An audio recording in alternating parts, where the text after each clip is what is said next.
Time is money. Jika waktu adalah uang, maka belanjakan ia pada apa saja kebutuhan, bukan malah pada apa saja keinginan. Karena telah pun banyak orang yang kehabisan waktunya, namun keinginannya masih banyak yang belum tercapai. Syukur dan sabar adalah bersisian garis pisahnya dan memiliki hala tuju yang sama.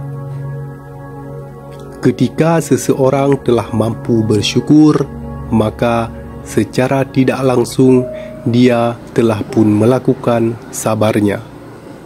Begitu juga sebalik.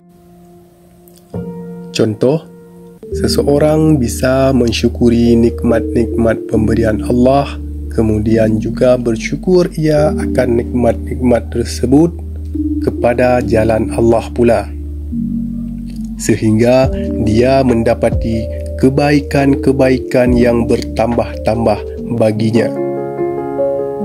Maka secara tidak langsung ia juga telah melakukan sabarnya, yaitu dia menahan diri dari membawa nikmat-nikmat tersebut pada jalan salah, sehingga dia menjadi kufur nikmat.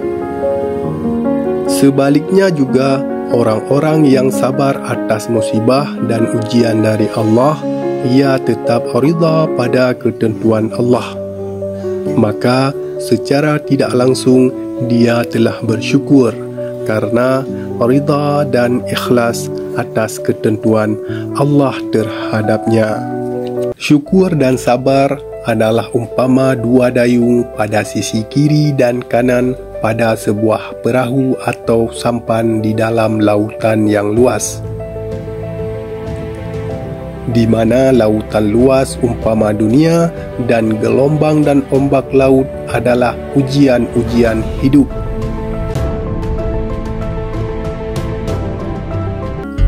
Sementara perahu ataupun sampan adalah keimanan, dan dua dayung di sisi kiri dan kanan adalah syukur dan sabar.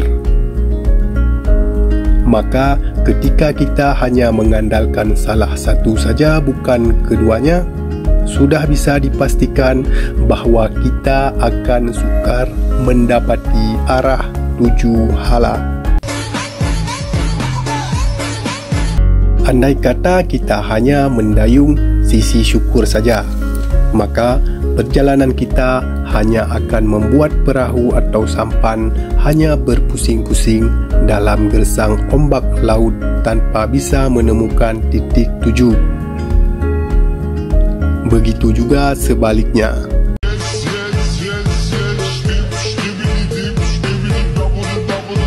Dikatakan juga bahawa syukur dan sabar itu umpama dua mesin penghancur atau pelebur yang dapat memberikan kita intisari layaknya buah jeruk yang kita peras. Maka kita bisa mengambil airnya saja dan membuang kulit serta bijinya. Allah memberikan kita bahan baku, baik itu ke atas syukur maupun ke atas sabar.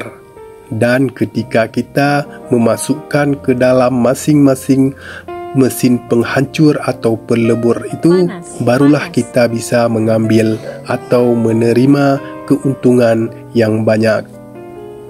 Contoh, ketika Allah memberikan kemampuan kita untuk memiliki satu sumur dan kita tidak membiarkan orang lain untuk mengambil airnya,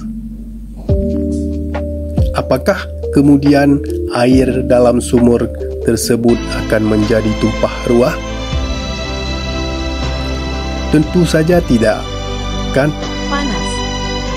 Malah air itu akan mengendap dan menjadi bau. Sebaliknya, ketika air tersebut kita biarkan dan kita berikan kepada orang lain untuk mengambilnya, justru sumur itu akan mengeluarkan mata-mata air baru di dalamnya. Maka kemudian ia akan memproduksi dan mengeluarkan air-air baru.